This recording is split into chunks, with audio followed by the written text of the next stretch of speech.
ilmumu. Oh, kamu bisa. Assalamualaikum warahmatullahi wabarakatuh, anak-anak. Selamat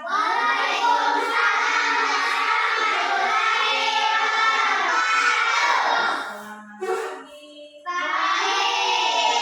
Gimana kabarnya hari ini? Oke, baik. Habis libur ya? Berapa hari liburnya? Lama ya? Lama. Baik, alhamdulillah hari ini kita kembali dengan kelas yang baru. Kan kelas yang baru kan? Kemarin kan di kelas 5, sekarang sudah naik di kelas 6. Nah, ketemu lagi sama Ibu. Oke. Anak-anak sekalian, sebelum kita memulai pembelajaran hari ini, Ibu ingin kita membuat satu kesepakatan kelas yang akan kita jadikan sebuah keyakinan. Nah, nanti kalau Ibu ingin kalian membuat kesepakatan kelas apa yang kalian inginkan supaya selama proses pembelajaran kita nantinya bisa lancar, tidak ada masalah, kemudian kalian juga merasa senang. Setuju? Nah, kalau begitu Ibu akan membagikan kertas. Silakan kalian tulis di kertas itu kira-kira apa kesepakatan yang kalian inginkan selama nanti proses pembelajaran atau keyakinan atau kesepakatan kelas yang akan menjadi keyakinan kelas kita selama proses atau selama kita berada di kelas 6 ini. Setuju ya? Sudah siap?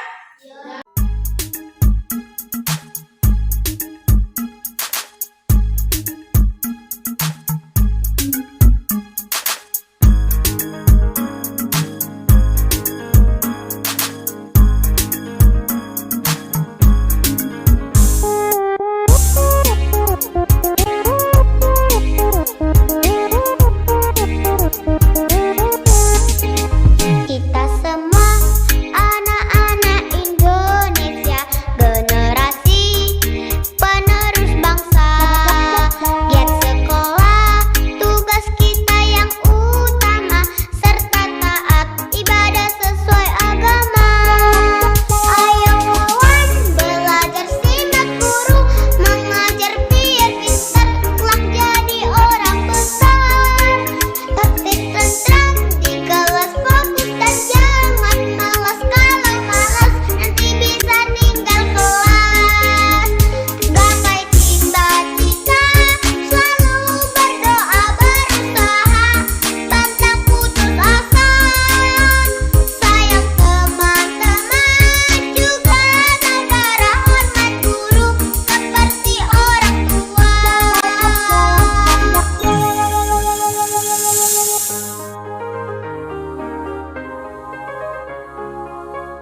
Saya yakin ibu pasti, maksudnya ibu yakin pasti kamu tahu kenapa ibu panggil kamu ke sini.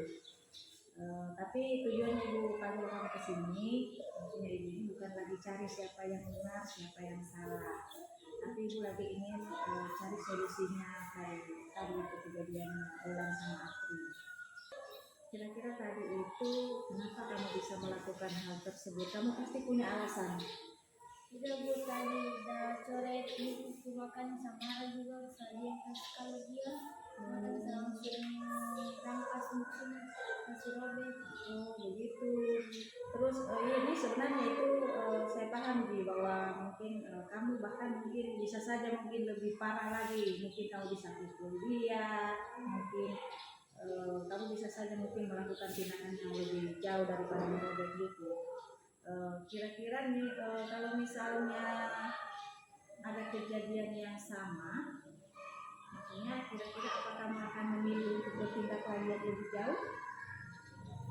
Tidak nih. Kira-kira kamu masih percaya kita tadi di keyakinan kelasnya kita yang kita buat tadi atau yang kita sepakati tadi? Masih Bu. Masih Ji? Oh iya. Nah kira-kira keyakinan mana yang berhubungan dengan permasalahan tadi pas ganggu Afrisal? Yang mana kira-kira di sini? Mana? Coba bisa bacakan Ibu? Bisa. Silakan coba bacakan dari sini saja. Hidup rukun dengan teman. Hidup rukun dengan teman. Nah, kalau misalnya tadi itu kamu robek bukumu, sesuai nggak dengan keyakinan? Maksudnya kamu robek tadi bukunya Apri, sesuai nggak dengan keyakinan kelasnya kita? Enggak. Apakah itu hidup rukun dengan teman? Enggak. Tidak kan? Nah, tidak kan?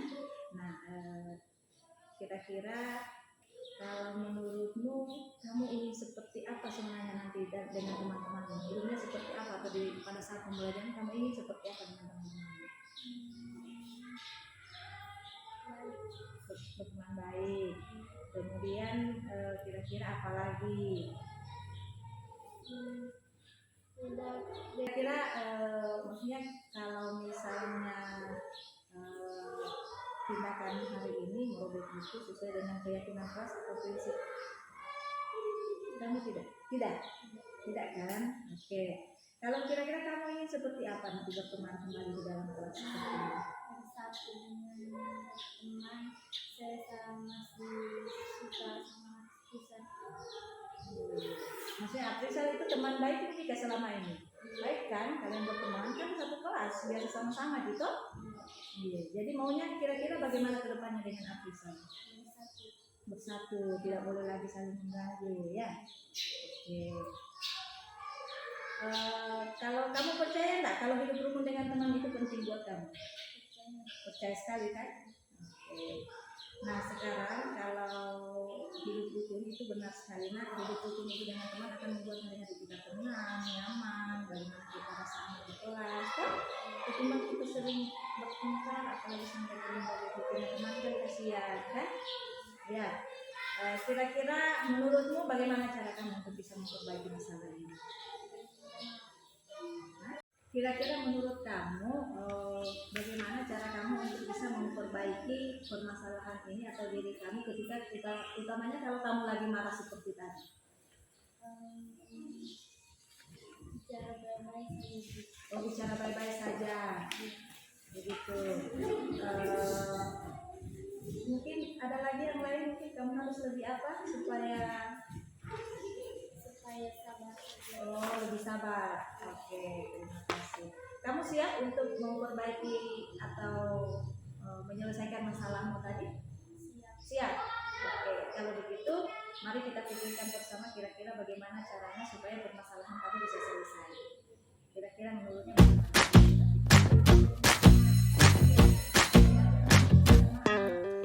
Kita bisa bersama mengubah dunia. Percaya pada diri demi cita-cita. Assalamualaikum warahmatullahi wabarakatuh. Saya Wulandari. Saya suka sekali praktek segitiga restitusi.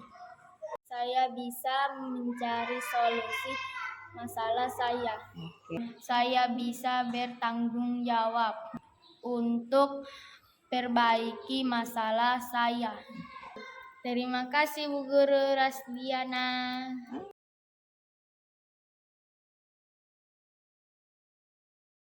Bismillahirrahmanirrahim. Assalamualaikum warahmatullahi wabarakatuh. Pertama-tama saya ucapkan terima kasih terkhusus kepada Kepala Sekolah SD Negeri 1 Kepala Sekolah SD Negeri Kasurume sudah menerima kehadiran kami. Kami di sini hadir sebagai calon guru penggerak rekognisi yang saat ini kami sedang juga lakukan pendidikan, tetapi kami juga sebagai bertindak sebagai fasilitator di guru penggerak. Jadi kami sekaligus mengampu dua kegiatan dalam satu kali. Nah, tujuan kami sebenarnya hadir di tempat ini adalah sebagai bentuk berbagi praktik baik atau lebih disebut sebenarnya dengan diseminasi. Harapan kami sebentar apa yang mungkin kami sampaikan, insya Allah semoga bisa diterapkan di sekolah Bapak Ibu.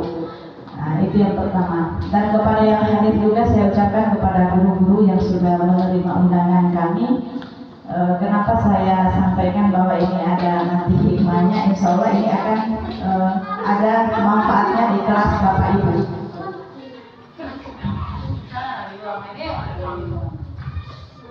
Ya, jadi inti dari kehadiran kami atau materi yang akan kami sampaikan di sini yaitu tentang bagaimana penerapan budaya positif di sekolah. Nah, ini budaya positif kalau dalam arti yang pertama itu masih luas Bapak Ibu. Nanti kita akan fokus materi kita memang agak banyak hari ini, tetapi yang menjadi tujuan utama kita itu bagaimana kita bisa membuat satu keyakinan kelas. Itu nanti yang akan berujung ke situ. Bagaimana kita bisa menciptakan satu keyakinan kelas. Kemudian bagaimana kita bisa melakukan restitusi atau penyelesaian masalah ketika ada anak-anak yang melanggar. Nanti akan banyak contoh-contohnya. Karena kita tidak bisa pungkiri di dalam kelas itu anak-anak karakternya bervariasi Bapak Ibu. Itu. Baik. Sebenarnya kalau lanjut, ini kayaknya lewat karena rata-rata sudah kenal saya. Mungkin di tujuan kegiatan diseminasi kita kali ini yang pertama bagaimana mewujudkan pembelajaran yang berpihak kepada murid. Kemudian yang kedua terciptanya disiplin positif. Yang ketiga terwujudnya suasana nyaman di kelas. Dan yang keempat menciptakan budaya positif. Jadi terciptanya sama menciptakan itu beda Bapak Ibu. Oke, lanjut. Nah, apa yang menjadi tolak ukur kita? Yang pertama itu murid mampu membuat kesempatan kelas sesuai dengan nilai-nilai profil pelajar Pancasila. Ini, jadi mungkin Bapak Ibu sudah tidak asing yang mana itu profil pelajar Pancasila. Ada 6 elemen profil pelajar Pancasila. Yang pertama itu mandiri, gotong royong, atau ada lagi yang tahu? Yang jelasnya ada 6 Bapak Ibu, saya tidak perlu menjelaskan lagi, tapi Bapak Ibu sudah tidak asing dan sudah pasti tahu. Kemudian yang kedua itu adalah murid mampu menjalankan kesepakatan yang dibuat. Nah ini harapannya kita itu ada nilai peningkatan nilai karakter. Jadi ketika kita membuat kesepakatan atau keyakinan kelas, harapannya kita anak-anak bisa menyepakati atau menjalankan itu. Kemudian yang ketiga itu terjadinya perubahan sikap disiplin positif siswa kepada guru atau murid lainnya. Nah, ini yang menjadi tolak ukur kita. Nah, ini materi yang memang hari ini akan kami bawakan. Yang pertama itu disiplin positif dan nilai-nilai pendidikan universal. Kemudian ada teori motivasi, hukuman dan penghargaan serta restitusi. Yang ketiga masalah keyakinan kelas. Yang keempat kebutuhan dasar manusia dan dunia berkualitas. Yang kelima itu sudah restitusi kontrol kita sebagai guru. Yang keenam itu perjalanan segitiga restitusi itu sendiri seperti apa nanti tahapannya. Kita akan langsung mencoba mencari satu permasalahan yang kontekstual di sekolah kita masing-masing yang memang hari-hari kita temukan. Nah ini kita mulai dulu dari disiplin positif.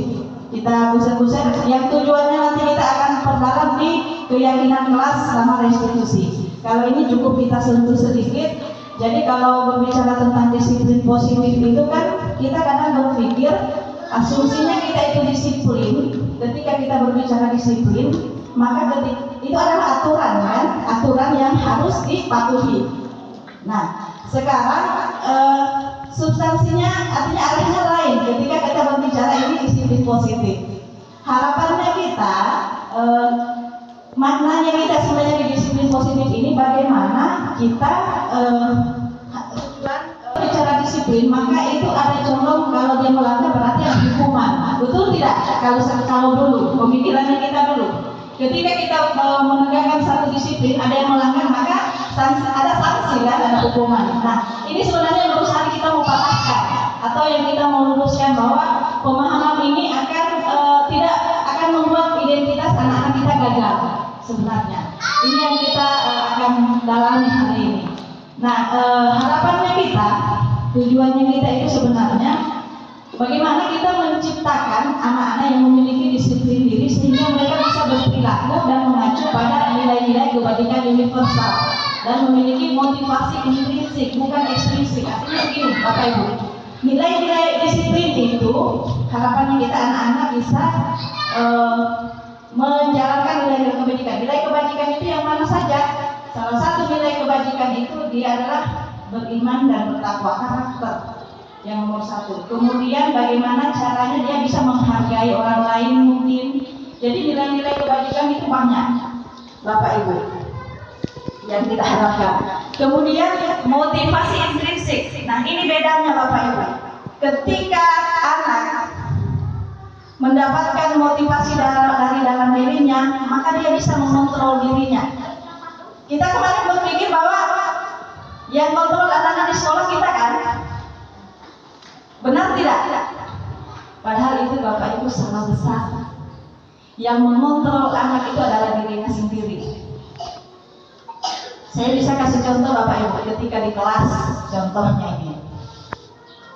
Kita suruh misalnya kamu menulis ya. Kamu menulis ya. Sesungguhnya itu ketika dia ingin menulis atau tidak itu yang menentukan itu dia sendiri, bukan kita. Ini yang dimaksud harus ada motivasi intrinsik atau motivasi dari dalam dirinya sendiri. Nah, itu tugas kita bagaimana cara menumbuhkannya Bapak Ibu. Ketika kita melakukan pemaksaan, itu bukan dari dalam diri lagi, itu namanya dibilang motivasi ekstrinsik, ada pengaruh dari luar. Nah, ini yang motivasi ekstrinsik ini yang kadang membuat identitasnya kita anak gagal. Dia akan melakukan sesuatu itu karena keterpaksaan Bapak Ibu. Ini. Jadi ketika kita menyuruh ayo menulis, mungkin dia akan menulis, tetapi sesungguhnya itu dorongan dari dalam dirinya juga, dia mau menulis atau tidak. Tapi ketika kita memaksakan, kan kita seperti itu. Kita suruh menulis, dia dulu diam. Habis itu kalau dia masih diam, ayo menulis nih. Nah, sehingga dia melakukan itu sebenarnya bukan karena keinginannya, tapi karena keterpaksaan. Nah, nanti bagaimana kita bisa menumbuhkan motivasi ekstrinsik itu akan terjawab ketika kita sudah berbicara di keyakinan kelas dan restitusi. Nanti seperti itu Bapak Ibu. Ini hanya pemahaman pengantar dasar tentang apa yang menjadi pedoman kita selama ini di kelas, bahwa sedikit agak melenceng. Bahwa kita merasa bahwa oh di kelas itu saya yang harus kontrol dia tidak boleh ribut, dia tidak boleh ini, sesungguhnya itu salah. Yang bisa mengontrol diri manusia itu adalah dirinya sendiri, sama seperti anak. Apalagi dunia anak itu berbeda dengan dewasa. Keinginan anak itu ya maunya dia ya seperti itu, sehingga kita temukan kadang kita masih bicara dia sudah main-main itu. Masuk teori motivasi, hukuman dan penghargaan serta restitusi. Nah, apa yang menjadi motivasi eksternal itu untuk menghindari ketidaknyamanan atau hukuman. Misalnya dalam hatinya, apa yang akan terjadi bila saya tidak lakukan? Nah, itu kan yang saya katakan tadi, ayo menulis. Awas kalau kau tidak menulis, sehingga dorongan kemarin tadi di slide teori hukuman yang ya, ini yang menjadi dorongannya ini anak.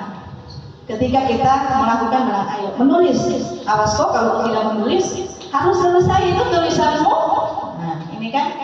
Jadi dia melakukan itu motivasi eksternal, maksudnya dia bukan bukan dari dalam dirinya. Dia berpikir bahwa kalau saya tidak lakukan ini saya akan dihukum. Nah, kan seperti itu. Iya.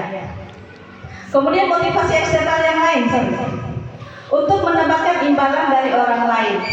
Apa yang akan saya dapatkan bila saya melakukan ini? Nah, ini Bapak Ibu kaitannya itu kenapa sekarang tidak boleh ada peringkat di kelas. Kan?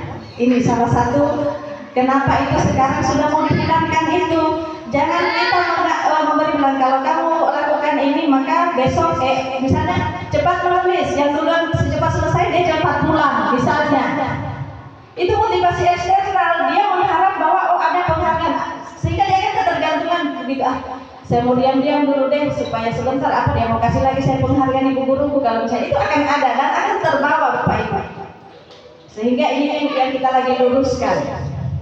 Motivasi eksternal salah satunya lagi itu adalah untuk mendapatkan imbalan dari orang lain atau institusi. Ini tapi kalau kita di sekolah yang seperti itu contoh kecil saya katakan tadi, cepat kau menulis, yang duluan cepat selesai, dia yang cepat pulang. Nah, besok-besok itu dia memang cepat menulis tetapi ada yang diharapkan.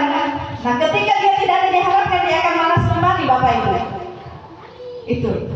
Kemudian yang kedua, motivasi internal. Ini yang ketiga, nah ini puncaknya, motivasi internal tujuan disiplin positif, yaitu untuk bisa menghargai dirinya sendiri Bapak Ibu. Oh, saya akan menjadi seperti apa bila saya melakukan ini. Oh, kalau saya lakukan ini kan besok-besok saya lebih cepat, mungkin cara menulis saya lebih cepat, kemudian saya tidak harus menunggu lama, kan? Karena dari dalam dirinya Bapak Ibu, bukan karena dia berharap penghargaan, bukan karena dia berharap misalnya oh saya takut ini kalau saya tidak bikin ini saya akan dihukum. Usahakan dia melakukan itu, anak tidak ada yang diharapkan apa-apa. Memang tujuannya bahwa Bapak Ibu, bukan harapannya kita bahwa kalau kita terapkan ini di sekolah kita harap ini anak harus dia baik di SD, harus karakternya berubah. Bukan itu yang diharapkan, tetapi berkelanjutannya supaya karena tujuan pendidikan menurut Ki Hajar Dewantara itu bagaimana kita menuntun anak untuk mencapai kebahagiaan dan keselamatan hidupnya. Kebahagiaan dan keselamatan hidup di mana yang dimaksud itu adalah kebahagiaan dalam mencapai kehidupannya nanti ketika dia sudah dewasa. Kalau kita mulai sejak kecil menanamkan nilai-nilai ini kepada anak-anak, dia akan mungkin terbawa sampai dia besar, sampai dia tua, bahkan ketika dia sudah bermasyarakat nantinya. Gitu. Oke, lanjut ya. Ini. Jadi nanti kemudian yang tadi definisi hukuman adalah cara untuk melakukan pengarahan agar tingkah laku bisa sesuai dengan perilaku secara umum. Mengingat sebuah hukuman diberikan jika tingkah laku tidak diharapkan ditampilkan di depan umum. Hukuman diberikan agar kesalahan yang pernah dilakukan tidak terulang kembali dan patuh terhadap peraturan. Orang akan patuh karena takut.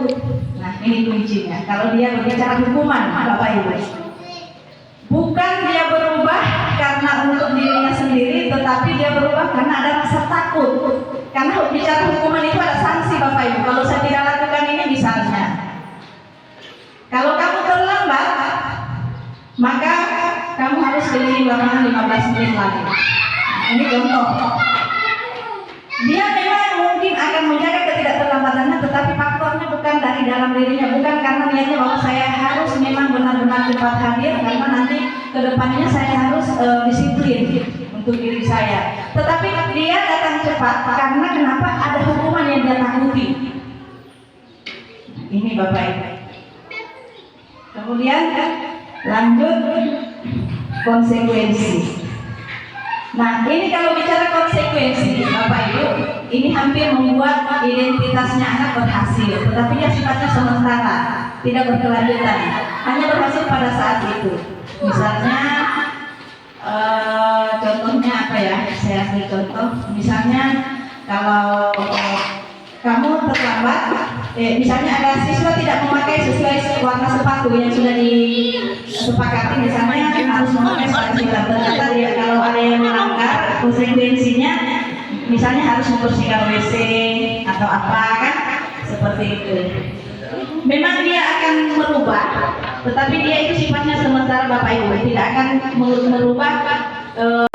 Ada konsekuensi yang saya lakukan ketika saya tidak mengikuti buat.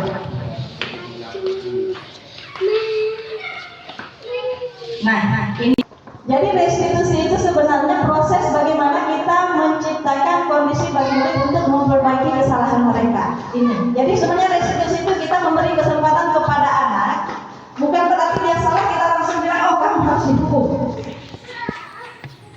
Tetapi bagaimana kita bisa memberi kesempatan atau menciptakan kondisi bagi murid untuk memperbaiki kesalahan mereka sehingga mereka bisa kembali kepada kelompok mereka dengan karakter yang lebih kuat.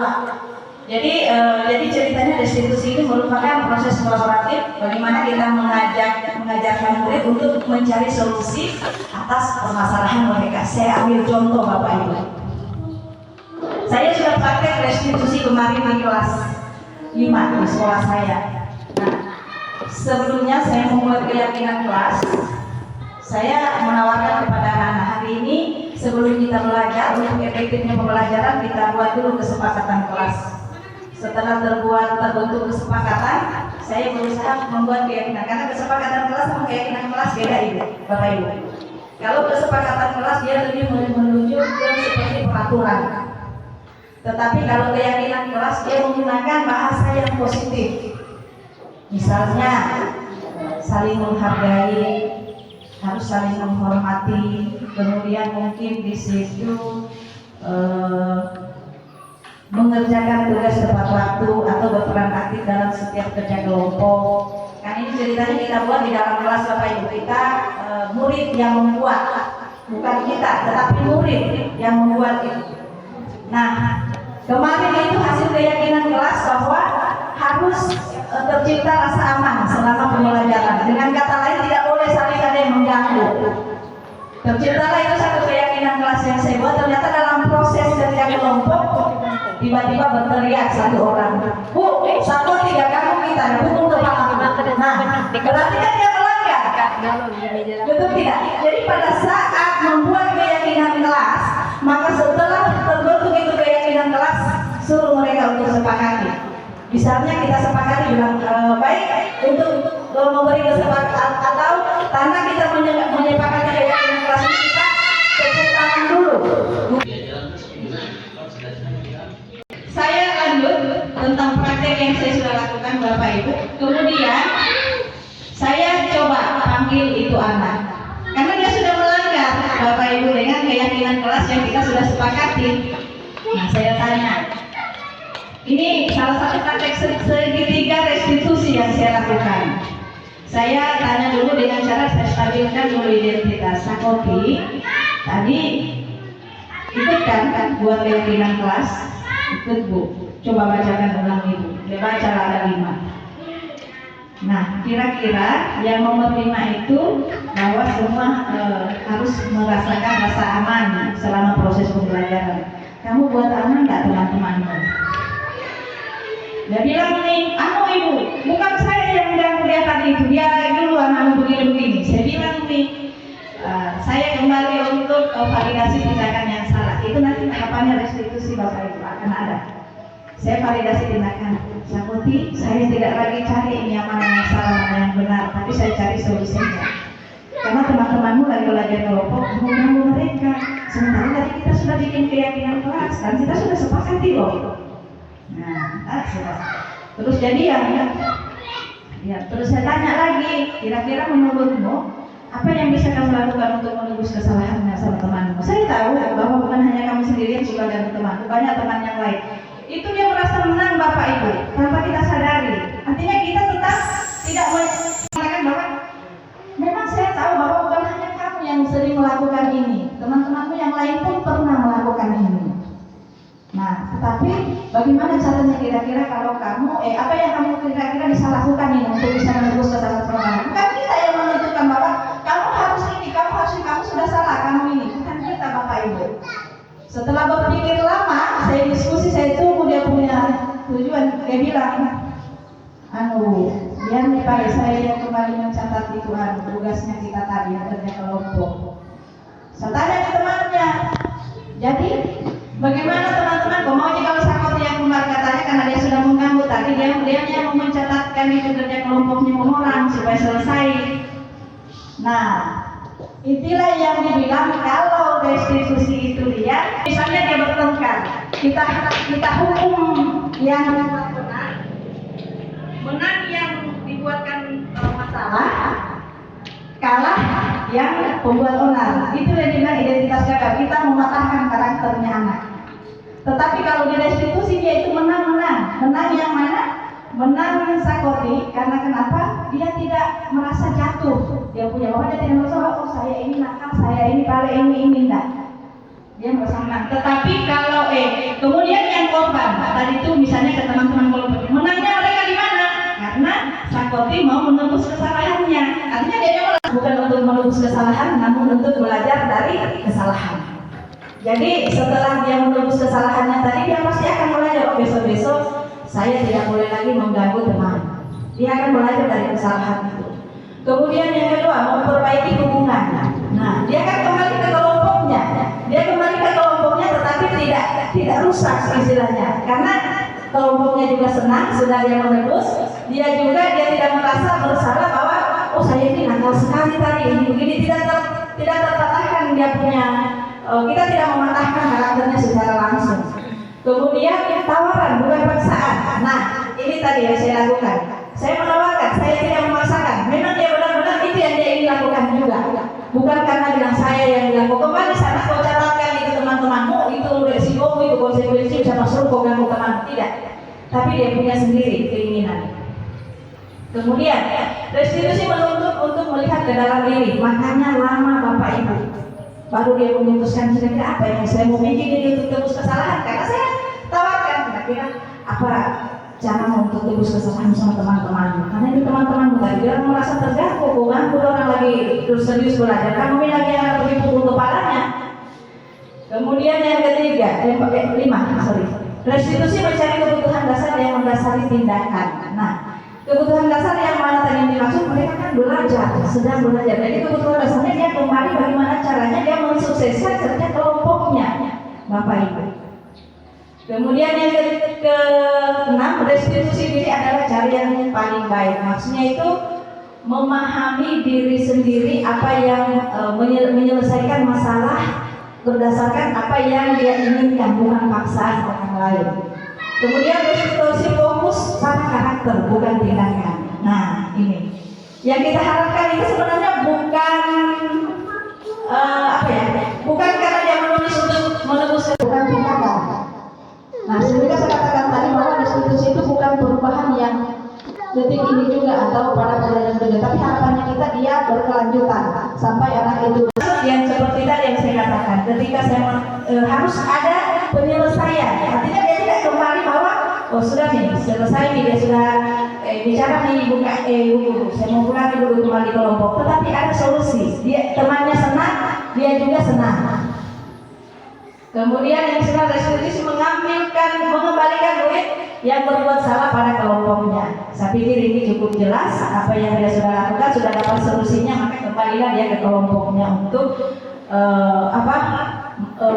mengembalikan atau menebus apa yang dia sudah lakukan tadi. Tetapi bukan hukuman Bapak Ibu, kembali lagi. Juga dengan tujuan membuat orang patuh dan takut membuat kesalahan. Kemudian berbeda dengan konsekuensi, merupakan akibat diri melakukan tindakan yang sesuai dengan ketentuan di masyarakat atau sebuah lingkungan maupun peraturan. Nah, ini contohnya misalnya peraturan di sekolah. Sedangkan restitusi itu akan memberikan kesempatan kepada orang yang melakukan pelanggaran untuk menyelesaikan masalahnya. Gitu. Nah, ini yang saya katakan tadi. Ketika kita berbicara identitas gagal dan identitas sukses, hukuman, konsekuensi, restitusi, ketika kita menerapkan disiplin. Kalau hukuman itu sesuatu menyakitkan harus terjadi, kan? Kan namanya hukuman. Konsekuensi itu sesuatu harus terjadi, artinya kamu melakukan konsekuensinya ada, harus ada. Kemudian kalau restitusi itu pilihan, dia punya pilihan. Bukan berarti mengharuskan anak tersebut harus melakukan itu, tetapi anak itu bisa memilih apa yang dia ingin lakukan. Kemudian tidak nyaman untuk murid atau anak untuk jangka waktu panjang hukuman. Siapa juga yang mau anak-anak, pasti dia merasa dia suatu saat dia akan memberontak jika sedikit-sedikit atau terus-menerus dia lakukan hukuman. Kemudian korban bisa diabaikan. Nah ini kalau konsekuensi, makanya saya bilang jangka pendek penyelesaiannya dia hanya sesaat, tidak berkelanjutan pada peningkatan karakternya anak. Contoh, kalau konsekuensi misalnya yang tadi, kamu sudah ganggu temanmu, kamu berdiri di depan kelas, tetapi korban tidak merasa senang. Maksudnya itu anak-anak bagaimana nih? Bukan kepuasannya mereka melihat temannya dihukum, tetapi kalau mereka misalnya dia kembali, terus apa yang sudah mereka lagi kerjakan bisa terbantu atau dia kembali ke kelompoknya, itu yang kita harapkan. Sebenarnya Bapak Ibu. Kemudian korban, kalau restitusi korban dia mendapat ganti. Nah gantinya tadi di kelompoknya yang tadinya ada yang ditugaskan menulis, maka dia yang ambil alih untuk menulis. Jadi teman-teman senang, kamu yang menulis. Kemudian yang kedua, murid atau anak akan tersakiti. Ya memang kalau hukuman pasti ada fisiknya, betul tidak? Itu berhubungan dengan fisik dalam hukuman. Kemudian kalau konsekuensi itu ketidaknyamanan, misalnya kalau membersihkan WC itu kan bukan di luar fisik ya Bapak Ibu, itu berarti konsekuensi. Tetapi dia tidak nyaman pasti, masa saya lagi kalau yang ada pergi membersihkan WC pasti dia malu lah, tidak nyaman lah perasaannya. Kemudian kalau restitusi murid itu mendapatkan penguatan. Nah, contohnya saya katakan tadi, saya tahu bahwa kamu bukan orang yang pertama sering melakukan teman. Ini yang bilang penguatan. Ada penguatan yang dia dapatkan kalau di restitusi dia. Kemudian perilaku pasif agresif meningkat. Itu kalau di hukuman. Semakin kita menghukum anak semakin memberontak kadang-kadang. Kemudian penguatan, kalau konsekuensi penguatan hanya bertahan dalam jangka waktu pendek. Nah ini yang saya katakan tadi. Kemudian yang di restitusi itu masalahnya terpecahkan. Yang selanjutnya, sistem tidak akan berjalan bila murid tidak takut. Nah ini, kalau dia kebal dengan hukuman, ini Bapak Ibu, teori ini bukan hanya untuk di kelas, tetapi kita punya anak di rumah ini harus kita pelajari Bapak Ibu. Artinya itu anak-anak kalau kita sering hukum, sering pukul, lama-lama dia akan kebal. Dia tidak akan takut lagi, dia sudah terbiasa. Kemudian kalau konsekuensi memerlukan monitoring dan supervisi terus-menerus dari guru. Nah ini dia, kita harus lakukan terus atau melakukan terus pendampingan kepada anak kalau berbicara konsekuensi. Kita tidak bisa, karena dia ketergantungan nantinya. Kemudian kalau restitusi itu murid belajar bertanggung jawab untuk perilakunya. Jadi besok-besok jika dia melakukan kesalahan lagi, dia akan berpikir kira apa lagi yang saya akan bisa lakukan untuk menebus kesalahan saya. Nanti lama-lama dia akan berpikir dia kok sudah bisa bikin kesalahan. Nah seperti itu kesadaran diri yang motivasi intrinsik yang kita harapkan. Kemudian selanjutnya berlaku hanya pada, kalau hukuman berlaku hanya pada sebuah institusi, tidak berlanjut pada kehidupan nyata. Kemudian yang konsekuensi membantu penerapan mengikuti peraturan dalam masyarakat. Restitusi itu fokus pada penyelesaian masalah dalam jangka waktu yang panjang. Kemudian lanjut, peraturan adalah kamu harus kalau hukuman. Nah itu ada kata-katanya di situ kalimatnya. Kalau konsekuensi apa peraturannya? Mampukah kamu melakukannya? Walaupun dia terima kasih. Kemudian apa yang kamu yakini? Nah ini kan keyakinan, bicara keyakinan apa yang dia sudah yakini anak. Kemudian apa yang bisa kamu lakukan untuk memperbaiki masalah ini? Dia bicara kalimat spesifiknya di situ. Kemudian identitas gagal, kalau berbicara hukuman, murid akan membenci peraturan. Ketika kita berbicara hukuman terus, tidak suka itu peraturannya. Nah, kemudian kalau konsekuensi, murid akan menghormati peraturan, tetapi hanya sesaat, Bapak Ibu, bukan dalam jangka panjang. Karena dia berbicara, oh ada peraturan ini, konsekuensinya ini, jadi saya harus hormati atau patuhi. Kemudian kalau restitusi itu murid menghormati dirinya dan orang lain kalau bisa. Dia akan berbicara tentang kembali kepada dirinya. Oh, saya tidak boleh seperti ini. Karena kenapa? Ini saya akan mungkin tidak disukai di lingkungan teman saya atau mungkin kelompok saya. Lanjut. Nah, ini keyakinan kelas. Kita kembali. Jadi sebentar kita akan ada sesi tanya jawab, Bapak Ibu. Keyakinan kelas. Mengapa keyakinan kelas? Mengapa kita melakukan kelas? Mengapa kita memiliki peraturan tentang penggunaan jalin pada saat mengendarai kendaraan berlalu? Ini perumpamaannya Bapak Ibu. Mengapa harus keyakinan kelas? Ini perumpamaannya. Mengapa kita memiliki peraturan tentang penggunaan jalin pada saat mengendarai kendaraan bermotor? Kemungkinan jawabannya adalah untuk keselamatan. Kita pakai helm berarti kan tujuannya kita supaya kita selamat. Kemudian, mengapa kita memiliki peraturan tentang penggunaan masker dan mencuci tangan setiap saat? Jadi kemungkinan jawabannya dia dua, keselamatan dan kesehatan dan keselamatan. Jadi ada dua. Ini yang dimaksud kalau peraturan kelas dia hanya memuat satu tujuan, bahwa dia harus sepakati, tidak ada kontrol diri di dalamnya. Tetapi kalau keyakinan kelas maka ada posisi kontrol diri di dalamnya. Lanjut saja. Nah, ini contohnya. Sebenarnya ada juga contohnya, nanti kita anukan untuk contoh keyakinan kelas tinggi sama kelas rendah yang bisa Bapak Ibu terapkan di sekolahnya atau di kelasnya masing-masing. Nah, ini salah satu contoh kesepakatan kelas. Kesepakatan kelas nanti bisa dirubah menuju ke keyakinan kelas. Jadi kesepakatan kelas itu kalau ada, kita bisa menjadikan dia sebuah kata kesepakatan kelas, tetapi karena ini dulu konsep lama, ini waktu pendidikan kami di angkatan pengajar praktik ya, angkatan 4 kita masih berbicara kesepakatan kelas. Tetapi ini untuk angkatan 5 sampai sekarang itu sudah berbicara keyakinan kelas Bapak Ibu. Ini karena kemarin mungkin nanti dirubah saja. Kami guru dan murid yang saling menyayangi. Nah, ini kalau kesepakatan kelas Bapak Ibu antara yang membuat itu murid dan guru. Kalau keyakinan kelas total murid yang membuat. Nah, kami murid yang semangat belajar, kami murid yang peduli dengan teman-teman. Nah, contoh ada juga kesempatan kelas yang dikutip di internet itu salah satunya datang tepat waktu, mengucapkan salam, menjaga kebersihan sekolah, berdoa seluruh sesudah kegiatan, aktif dalam pembelajaran. Bapak Ibu, kurikulum merdeka ini kewajiban Bapak Ibu. Dalam satu kelas itu harus ada keyakinan kelas. Membuat satu keyakinan kelas.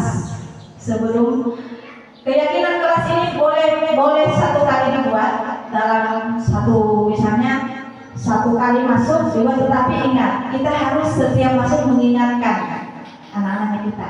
Bagaimana kira-kira keyakinan kelasnya kita yang kita sudah buat kemarin, misalnya masuk lagi besoknya, kita sudah buat ceritanya hari ini, besok kita masuk lagi. Kita harus tetap mengontrol atau mengevaluasi, senantiasa mengevaluasi pertanyaan kepada siswa. Kira-kira bagaimana keyakinan kelas yang kita buat ini, ada yang mau ditambahkan tak? Nanti kan anak-anak berpikir lagi, oh cukup Bu, atau siapa tahu ada anak yang menambahkan, boleh. Silakan. Kita boleh membuat satu kali, memampang satu kali, membuat mungkin di kertas atau di mana, kemudian ditempel. Yaitu posisinya harus di depan kelas Bapak Ibu supaya selalu dilihat oleh siswa. Ketika ribut kembalikan. Ayo, bagaimana dengan keyakinan kelasnya kita? Apakah sudah sesuai dengan prosesnya kita sekarang? Nah, kan nanti akan kembali anak sadar. Oh, jadi ada tadi keyakinan kelas yang kita habis sepakati. Ini bentuk satu kewajiban yang memang harus benar-benar diterapkan dulu di kelas. Nah, ini kalau peraturan kelas misalnya selalu mengembalikan buku ke tempatnya. Kalau keyakinan kelas bisa kita ganti dengan kalimat nilai-nilai kebajikan yang dimaksud tadi itu adalah bentuk tanggung jawab. Jadi kita tinggal menuliskan keyakinan. Kalau misalnya mereka membuat beberapa macam kesepakatan kelas, kalau kita menggunakan keyakinan kelas bisa jadi dia berkurang itemnya Bapak Ibu, karena kita tinggal menggabungkan, misalnya selalu mengembalikan buku ke tempatnya, kemudian mungkin membersihkan setelah membersihkan meja setelah proses pembelajaran. Itu artinya kan bentuk tanggung jawabnya kan. Jadi kita bisa gabung ke dalam satu kalimat, yaitu tanggung jawab kalau di keyakinan kelas. Kemudian dilarang mengganggu orang lain, maka di situ menghormati orang lain. Kan macam-macam anak-anak itu kalau kita tawarkan ayo kita buat kesepakatan, pasti ada yang tidak boleh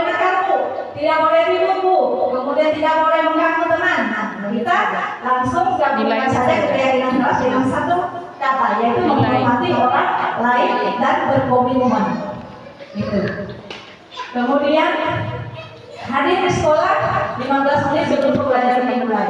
Nah, ini kembali menghormati orang lain, keyakinan kelasnya dan berkomitmen. Karena di situ ada disiplin. Kita harus komitmen bahwa saya harus masuk tidak boleh atau masuk di sekolah 5 menit sebelum pembelajaran dimulai. Kemudian dilarang melakukan kekerasan. Berarti keyakinan kelas atau bentuk kalimat keyakinan kelas, keselamatan, kemudian menghormati orang lain. Kemudian dilarang menggunakan narkoba, itu lebih menunjukkan kesehatan. Atau cuci tangan, harus cuci tangan Bu. Sebelum misalnya, apalagi kesepakatan naik kelasnya kita, cuci tangan sebelum makan Bu. Nah ini berarti kita gabungkan dia dalam bentuk kesehatan. Ini dia keyakinan kelas yang saya katakan tadi lebih menuju ke kalimat-kalimat positif. Tapi di dalamnya sudah mencakup banyak makna di dalamnya. Kemudian selanjutnya berhati-hati atau menunggu giliran, menghormati orang lain dan bersabar. Kemudian gunakan masker, ini kan ada contohnya ini. Ada yang menggabung di kesehatan dan keselamatan, jangan berlari di kelas atau koridor keselamatan dan keamanan. Itu. Lanjut. Nah, keyakinan kelas bersifat abstrak. Keyakinan kelas bersifat abstrak daripada peraturan yang lebih rinci dan konkret. Apa ini? Nah, keyakinan kelas berupa pernyataan kesehatan, saling menghormati, dia umum. Dia berbicara umum, bukan kalau peraturan kelas misalnya tidak boleh nakal Bu, tidak boleh mengganggu teman, itu akan banyak. Tetapi kalau bicara keyakinan kelas, maka akan ada hanya kalimat atau pernyataan-pernyataan universal saja tadi, yang kalimat umum. Kalimat-kalimat positif yang lainnya. Kemudian pernyataan keyakinan kelas senantiasa dibuat dalam bentuk positif. Ini sudah pasti Bapak Ibu. Tidak mungkin kita membuat kalimat negatif. Keyakinan kelas hendaknya tidak terlalu banyak sehingga mudah diingat dan dipahami oleh warga kelas. Nah ini tidak perlu banyak-banyak, cukup mungkin saling menghormati, kemudian tanggung jawab, kesehatan, cukup seperti itu, akan mencakup banyak di dalamnya. Tetapi ingat Bapak Ibu, keyakinan kelas itu boleh ditayangkan, tetapi hasil dari kesepakatan kelas yang dibuat oleh murid. Kita hanya menggabungkan. Nah, jadi misalnya kita sudah ayo sebelum kita belajar anak-anak untuk efektivitas pembelajaran kita atau bagaimana supaya lancar pembelajaran kita hari ini, kita harus buat dulu kayak kesepakatan kelas. Kira-kira apa yang akan menjadi kesepakatan kelasnya kita supaya jangan banyak yang terganggu. Kan saya sudah praktek Bapak Ibu sudah berapa kali, banyak macam-macam. Tidak boleh mengganggu teman. Tulis, Ibu tugasnya menulis sebagai guru kelas. Kemudian tidak boleh ribut Bu, tidak boleh keluar masuk Bu. Itu akan banyak ditawarkan anak-anak. Nanti tugasnya kita tinggal meramu untuk menentukan kira-kira kalimat untuk menuju ke keyakinan kelas atau kata apa. Misalnya, kalau tidak boleh mengganggu berarti cukup menghargai saya, kan? Seperti itu. Itu. Setelah terbentuk itu, kita sudah membentuk itu, itulah yang saya bilang bisa dimasukkan di dalam, apakah kita mau di kertas karton atau mungkin kalau ada yang kreatif dia pergi cetak, tulis keyakinan kelas lalu di bawahnya itu nanti tugasnya kita untuk selanjutnya tinggal memonitoring saja setiap kita masuk. Bagaimana keyakinan kelasnya kita masih tetap ini atau mau ada tambahan? Nah, sudah tinggal kita menjelaskan. Jadi kemarin kalian bilang bahwa tidak boleh saling mengganggu, berarti harus saling menghargai. Kan seperti itu. Kemudian mungkin sebelum makan harus cuci tangan Bu, berarti itu harus berbicara tentang kesehatannya kalian. Tetapi saya ingatkan kembali, bukan Bapak Ibu yang membuat, tetapi murid. Kita hanya meramu untuk memasukkan ke dalam kalimat yang lain. Kemudian keyakinan kelas sebaiknya sesuatu yang dapat diterapkan di lingkungan tersebut. Ini sudah pasti. Kemudian semua warga kelas hendaknya ikut berkontribusi dalam pembuatan keyakinan kelas lewat kegiatan curah pendapat. Nah ini tadi yang saya katakan bahwa sebelum kita masuk kita tawarkan ke anak-anak, mereka akan menyuarakan pendapatnya sesuai dengan. Kalau kita sudah ada kira-kira apa lagi? Berburu itu anak-anak. semuanya. Kemudian bersedia meninjau kembali keyakinan kelas dari waktu ke waktu. Nah ini yang saya maksud tadi. Silakan buat satu keyakinan kelas, silakan diberi, silakan ditulis di kertas kartu, tetapi tetap ditinjau secara berkala dari waktu ke waktu. Karena bisa jadi keinginan dan kebutuhannya anak berubah lagi Bapak Ibu.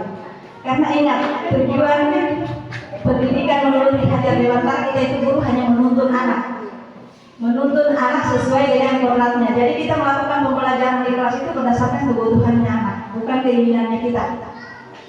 Nah, ini yang menjadi harapannya kita sebenarnya Bapak Ibu. Bukan harapan, dan memang itu sudah menjadi tujuan pendidikan di kurikulum Merdeka ini. Contohnya, jangan kita paksa anak terus membaca itu di buku. Ternyata ini anak suka sekali keluar masuk. Oh, ternyata saja dia suka pergi di warung. Nah, sekarang kau pergi beli di warung, tapi kalau kau pulang kau baca itu apa yang kalau kau beli yang kemasan, kau bacakan saya itu apa yang di dalam kemasan itu. Itu kan anak-anak senang dia pergi membeli pulang, dia juga bisa literasi, walaupun hanya ditulis makanan. Seperti itu. Jangan terlalu kita memaksakan anak bahwa di kelas saja itu buku kau baca. Tapi kita lihat juga perilakunya anak. Kalau dia suka menggambar, maka sini gambar. Habis itu kau tulis apa itu yang kau gambar. Nah, seperti itu. Lanjut. Prosedur pembentukan keyakinan sekolah atau kelas. Nah, kalau berbicara keyakinan sekolah ini kan berarti peraturan secara umum, disiplin positif secara umum. Tapi kita lebih fokus ke kelas dulu. Yang pertama untuk mempersilakan warga sekolah atau murid di sekolah kelas untuk bercurah pendapat sama tadi. Kemudian mencatat semua masukan para murid atau warga sekolah. Jadi kalau misalnya peraturan sekolah, berarti kita kumpul guru sama murid sama kepala sekolah yang mencatat. Nanti dia yang merangkum itu kira-kira keyakinan sekolahnya kita akan jadi seperti apa. Nah, susunan keyakinan kelas sesuai prosedur pembentukan keyakinan sekolah. Nantilah kalimat-kalimat dalam bentuk negatif menjadi positif. Misalnya, tidak boleh mengganggu atau tidak boleh nakal. Nakal itu kalimat negatif Bapak Ibu.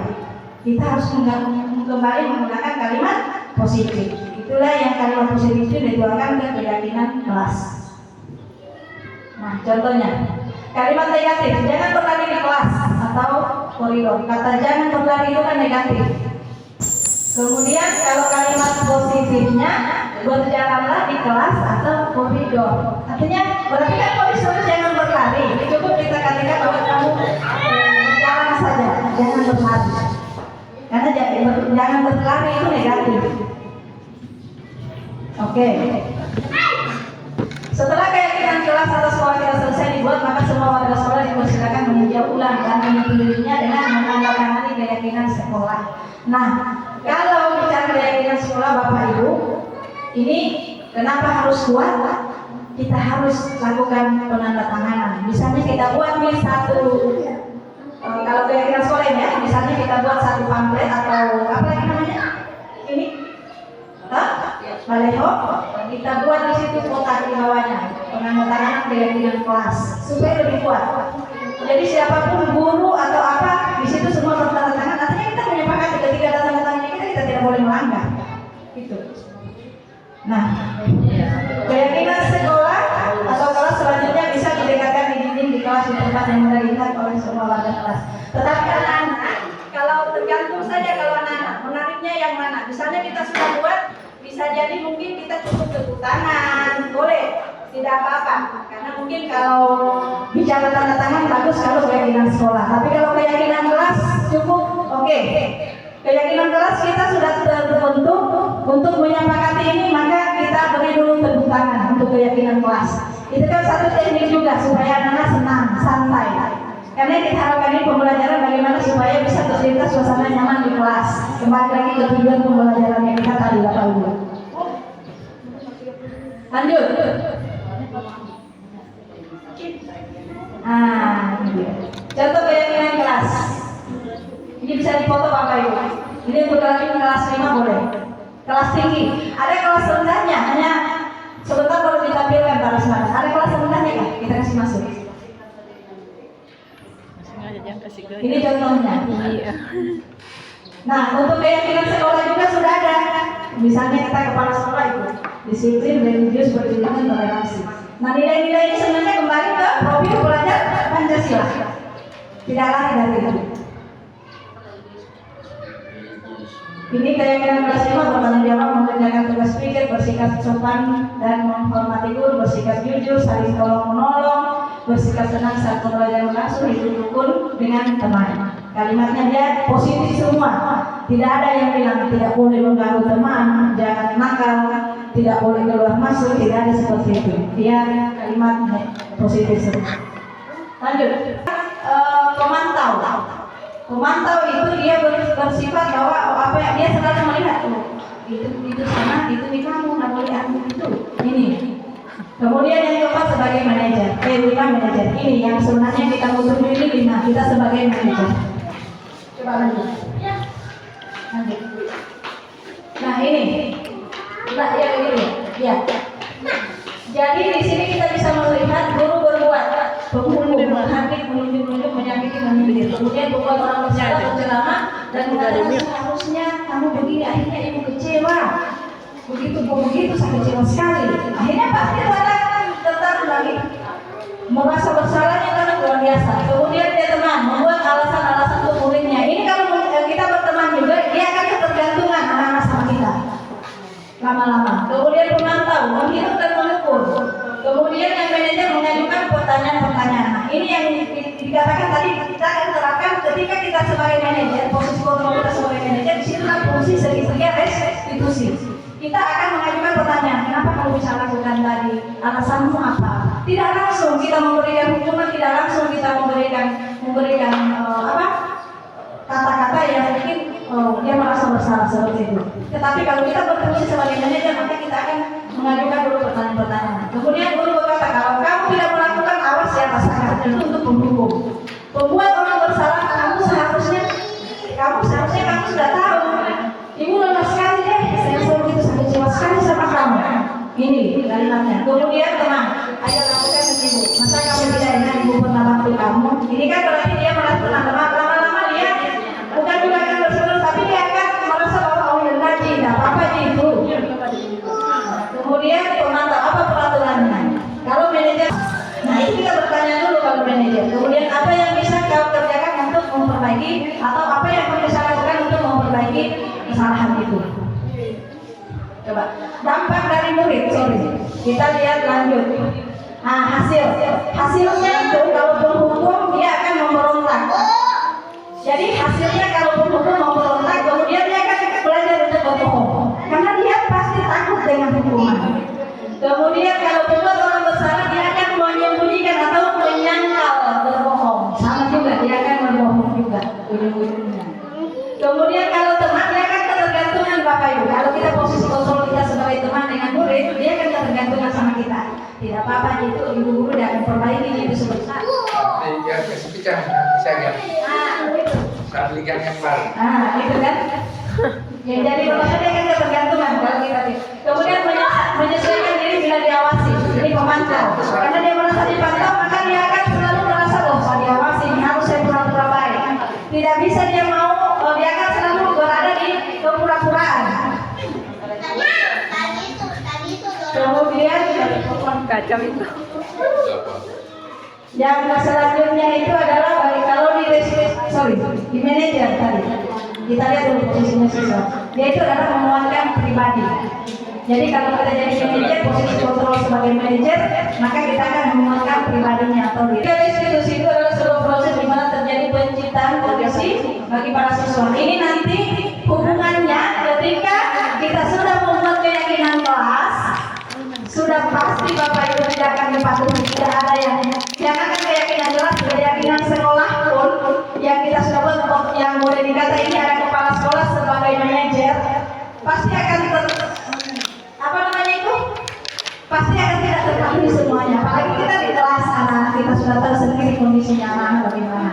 Nah, ketika ada yang melanggar, maka inilah yang kita akan fungsikan segitiga restitusi. Nah, ini teori segitiga restitusi ini. Jadi karakternya itu ketika kita memaparkan di segitiga restitusi, itu yang kita bentuk adalah karakternya anak semakin kuat.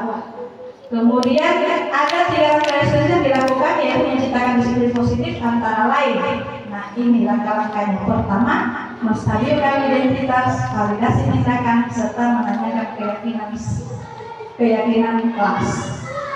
Lanjut. Ada nggak? Nah, ini dia.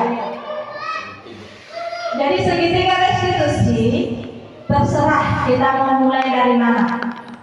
Tidak ada aturan bahwa kita harus mulai dari mana nyamannya Bapak Ibu untuk melakukan itu ketika ada yang salah. Misalnya kita memanggil seperti tadi yang saya katakan, saya mulai dulu dari menanyakan keyakinan kelas. Kalau saya tadi prosesnya, saya tanya dulu. Yang tadi saya duluan menanyakan apa yang tadi nilai apa yang sudah kita kesepakatan atau keyakinan kelas yang kita sudah buat tadi apa saja. Itu berarti saya memulai dari menanyakan keyakinan. Jadi dia kalimat apa kata-katanya atau prosesnya kita terserah kita memulai dari mana. Kemudian saya lanjut menstabilkan identitas. Saya stabilkan dia punya diri. Bahwa saya katakan bahwa saya tahu bahwa bukan hanya kamu yang pernah melakukan kesalahan ini. Nah, tapi bagaimana kira-kira caranya kau bisa tebus ini kesalahan dulu sama temanmu hari ini? Atau misalnya saya lagi tidak datang ini cari benar salah, tapi kita mau cari solusinya ini bagaimana?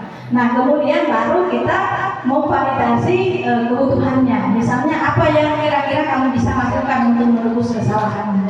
Jadi segitiga restitusi ini tidak harus kita harus memulai dari mana. Tergantung kita nyamannya di mana. Ketika ada yang salah kita panggil, kalau ada yang salah kita mulai tanya. Tadi ingat keyakinan kelas yang kita buat tadi apa saja? Nah, sudah. Kira-kira tadi kamu lakukan apa saja? Oh, mulai aku tidak mau. Kapan pergi ke mana? Bukan saya mau ini. Saya tidak cari sana yang mana yang benar ini. Tapi kita akan coba cari solusinya supaya temanmu enak, kamu juga enak. Nah, seperti itu. Saya tahu bahwa kamu bukan orang yang pertama yang melakukan ini. Maksudnya bukan hanya kamu saja yang sering mengganggu temanmu. Tapi hari ini kamu yang mengganggu temanmu. Kira-kira bagaimana caranya kau bisa selesaikan ini supaya kelasmu atau kelompokmu kembali nyaman? Karena kita harus kembali bahwa tadi harus belajar secara nyaman. Oke? Ini contoh-contoh kalimatnya Bapak Ibu. Bisa difoto juga. Kalau menstabilkan identitas itu seperti apa kita memulai. Sebuah salah itu tidak apa-apa. Tetapi kalau sudah merugikan teman itu berarti kita tetap harus mencari solusinya. Kemudian tidak ada manusia yang sempurna. Ini yang kita menstabilkan identitas Bapak Ibu. Kemudian ini salah satu kata yang lain. Ini kalimat-kalimatnya ini bagus-bagus. Kita bisa menjadikan ini sebagai patokan. Saya juga pernah melakukan kesalahan seperti itu, tetapi mungkin ada ibu dulu saya lakukan dengan cara seperti ini sehingga teman-teman saya enak. Nah, ini memvalidasi kamu boleh ya, padahal kamu bisa melakukan yang lebih benar ini ya. Artinya memvalidasi tindakan yang salah. Kemudian kamu pasti punya alasan mengapa melakukan hal itu. Gitu. Kan kadang-kadang itu semua perilaku itu ada tujuannya Bapak Ibu. Itu yang kita harus teori kontrol itu. Teori motivasi. Itu mengatakan bahwa semua perilaku itu ada tujuannya. Mau baik buruk itu ada tujuannya sebenarnya. Sehingga kita wajib melakukan restitusi. Artinya jangan kita langsung bahwa dia salah ini anak, padahal kita belum dengar alasannya.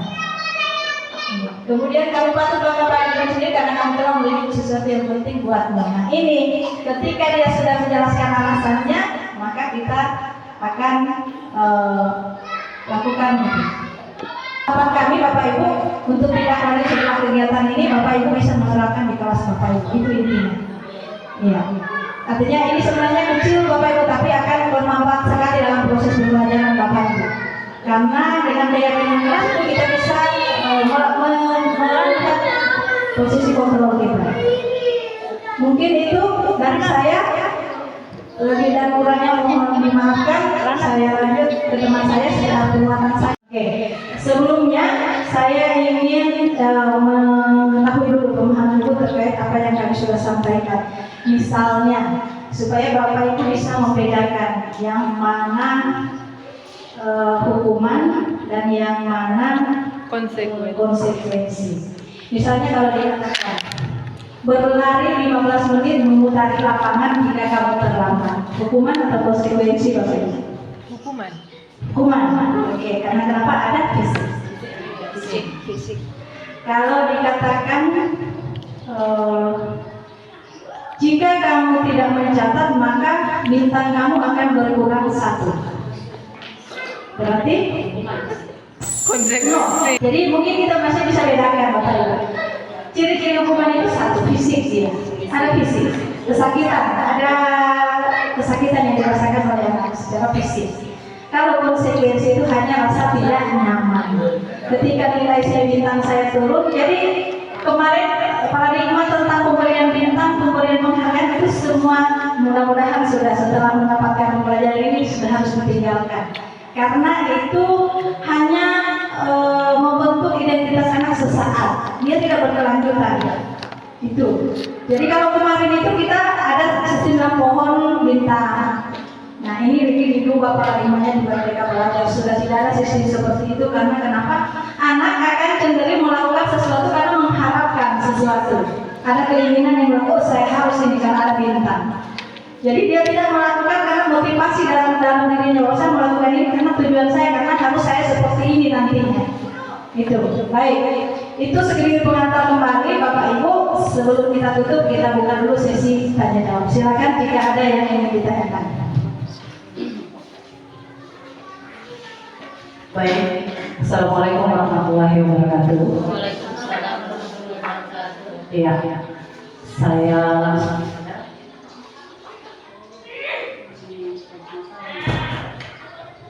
Iya, jadi saya sangat apresiasi terhadap kegiatan dari guru penggerak ini yang angkatan 8 ya. Datang di sekolah kami memberikan imbas atau istilah sekarang itu praktik baik ya. Jadi ada beberapa poin-poin yang saya tangkap dari seiring dengan perubahan kurikulum ya sekarang ini, di mana kita ini sudah berada di kurikulum Merdeka Belajar. Iya, mau tidak mau kita harus mengadakan perubahan. Seperti apa, dan imbasnya juga ini saya kembali kepada yang terkhusus kepada guru-guru saya di sekolah saya ini, yang mana tadi itu menarik sekali tentang kesepakatan kelas dan keyakinan kelas. Kemudian ada istilah restitusi. Iya, itu menurut pendapat dosennya tadi. Ya, jadi bahwa restitusi itu adalah proses memperbaiki kondisi siswa, ya, sehingga dia bisa menjadi kembali ke kelompoknya dengan karakter yang kuat, ya seperti itu. Nah, terkait dengan hal ini, untuk karena sekarang ini saya sudah tidak mengajar untuk sementara, tetapi tetap kita kontrol, ya. Jadi kepada guru-guru saya sekali lagi saya memberikan semangat supaya bagaimana caranya kita bisa memberikan yang kesepakatan dan keyakinan kelas ini, yang mana pemahaman saya kesepakatan kelas itu adalah proses pengembangan yang disusun oleh guru dan siswa, iya, untuk melakukan kesepakatan yang dimana itu akan menuntut siswa untuk mengarah ke nilai-nilai keyakinan kelas itu untuk di pembelajaran. Nah, kepada Bapak Ibu guru saya ingin lagi menguatkan bahwa itu sangat banyak dampaknya di kelas. Yang pertama, ketika kita lepas dari itu karena jelas guru yang akan berkolaborasi dengan siswanya di kelas. Seperti apa kesepakatan yang mereka akan buat, iya. Kemudian dengan melihat dari kita juga jangan lupa istilahnya asesmen diagnosis awal. Kita lihat dulu kebutuhan seperti apa, baru kita buat kesepakatan. Ya, jadi yang actionnya itu adalah guru itu sendiri. Saya secara umum saja saya sampaikan. Iya, terlepas dari itu, saya menyampaikan ini kesepakatan kelas itu, keyakinan itu kita harus dari sekarang kita buat seperti itu. Iya, iya. Jadi mulai dari kita mendiagnostik anak-anak seperti apa kebutuhannya. Ya, jadi saya ingin merubah mindset berpikir kita bahwa kita guru dulu itu hanya kita memberikan semacam hukuman yang seperti tadi itu yang kita sampaikan, tidak ada konsekuensinya.